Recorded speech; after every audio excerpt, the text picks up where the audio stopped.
तो आज हम एक ऐसी कहानी की बात करेंगे जो तकदीर या कह ले किस्मत के एक बहुत ही अजीब खेल के बारे में है।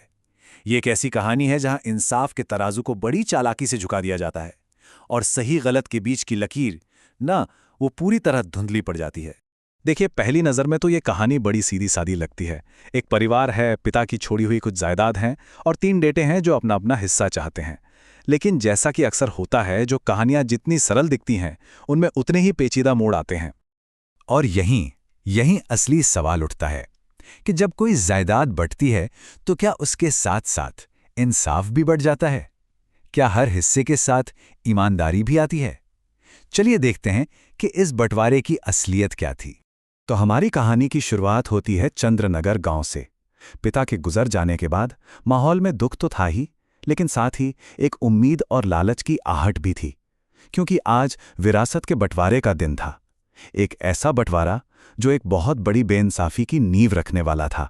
तो इस कहानी के जो मेन किरदार हैं वो हैं 3 भाई। सबसे बड़ा है भीमा, जो अपना हक जताना खूब जानता है। बीच वाला है लल्लन, जो हमेशा अपने बड़े भाई भीमा की हाँ में हाँ मिलाता है। और सबसे छोटा है भोला, जो कह सकते हैं कि बहुत ही सीधा और सबका सम्मान करने वाला है। भीमा, जो सबसे बड़ा था, वो अपना हक जताता है।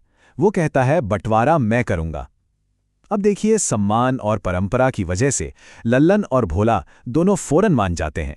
उन्हें अपने बड़े भाई पर पूरा भरोसा था कि वो जो भी करेगा सबके लिए अच्छा ही करेगा। अब जरा इस बंटवारे को देखिए, मतलब कमाल का बंटवारा था। 2 खेत थे तो वो दोनों भीमा और लल्लन ने ले लिए, और भोला को क्या मिला? सिर्फ खेत की मेड़, मतलब बाउंड्री।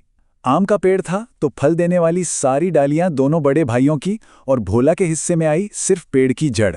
घर के 4 कमरे भीमा और लल्लन ने आपस में बांट लिए, और भोला को दे दी घर की खपरैल वाली छत। और पैसों की बात करें तो जो सिक्के चलन में थे वो बड़े भाइयों ने रख लिए, और भोला को मिले 4 पुराने खोटे सिक्के जो किसी काम के नहीं थे।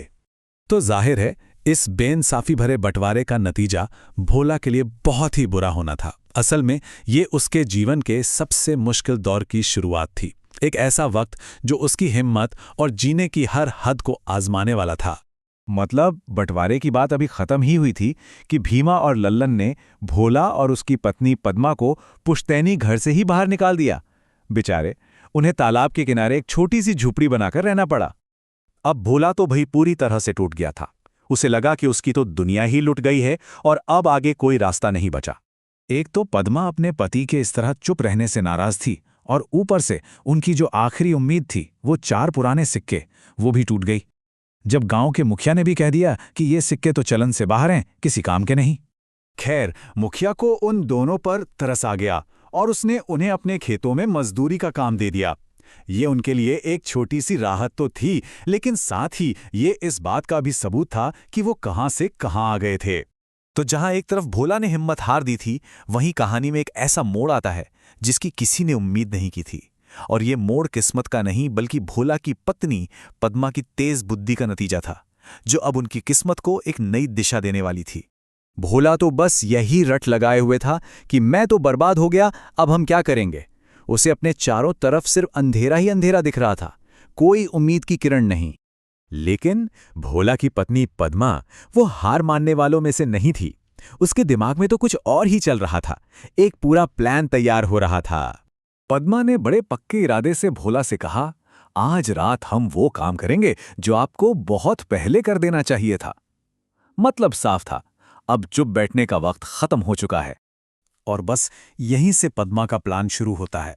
और मजे की बात यह है कि बदला लेने के लिए उन्होंने किसी हथियार का नहीं, बल्कि उसी अन्याय से भरे बंटवारे के कागजों का इस्तेमाल करने का फैसला किया। पहला निशाना, खेत। अब पद्मा का लॉजिक सुनिए, मतलब कमाल का दिमाग लगाया उसने। उसने कहा कि बंटवारे के हिसाब से खेत की मेड़ हमें मिली है, तो ये हमारी संपत्ति हुई। अब हम अपनी संपत्ति को रखें या तोड़ें, ये पूरी तरह हमारी मर्जी है। क्या शानदार तर्क था। और उन्होंने सिर्फ कहा नहीं, करके दिखाया। उसी रात दोनों ने मिलकर खेत की सारी मेड़ तोड़ दी। नतीजा, भीमा और लल्लन के खेतों का सारा पानी बह गया और उनकी लहलहाती फसल उनकी आंखों के सामने पूरी तरह बर्बाद हो गई। खेत का काम तो हो गया, अब बारी थी पद्मा के प्लान के दूसरे और आखिरी हिस्से की। ये उनका आखिरी दांव था, और इसका निशाना था वो आम का पेड़ जो उनके भाइयों की अमीरी की निशानी था। और यहां भी पद्मा ने उसी बंटवारे के कागज का इस्तेमाल किया, लेकिन अपने तरीके से। पहला पॉइंट, बंटवारे में पेड़ की जड़ हमें मिली। दूसरा पॉइंट, इसका मतलब जड़ हमारी अपनी संपत्ति है। और तीसरा और सबसे अहम पॉइंट, तो फिर अपनी संपत्ति को रखना या काटना ये भी हमारी ही मर्जी है। और बस इसी बात को आधार बनाकर दोनों ने कुल्हाड़ी उठाई और उस बड़े से आम के पेड़ को जड़ से ही काट गिराया। ये उनके भाइयों की दौलत पर आखिरी चोट थी। तो बदला तो ले लिया गया, पर कहानी अभी बाकी है। अब हम कहानी के उस हिस्से में आते हैं जो हमें सोचने पर मजबूर कर देता है कि ये जो कुछ भी हुआ, क्या ये सब तकदीर का लिखा था या दिमाग से रचा गया एक खेल। जैसे ही पेड़ धड़ाम से गिरा, आवाज सुनकर भीमा और लल्लन भागते हुए आए। उन्होंने भोला और पद्मा को रंगे हाथों पकड़ लिया, उन्हें रस्सियों से बांध दिया और तय किया कि सुबह होते ही उन्हें सजा दिलवाने के लिए राजा के सामने ले जाएंगे। तो सवाल फिर वहीं आकर खड़ा हो जाता है, क्या भोला और पद्मा की ये बर्बादी और फिर उनका ये बदला सब कुछ किस्मत का खेल था, या ये पद्मा की चतुराई थी जिसने बेइंसाफी के आगे झुकने से इनकार कर दिया और अपने लिए एक नई तकदीर खुद लिख दी? इसका जवाब ये कहानी हम सब पर छोड़ देती है।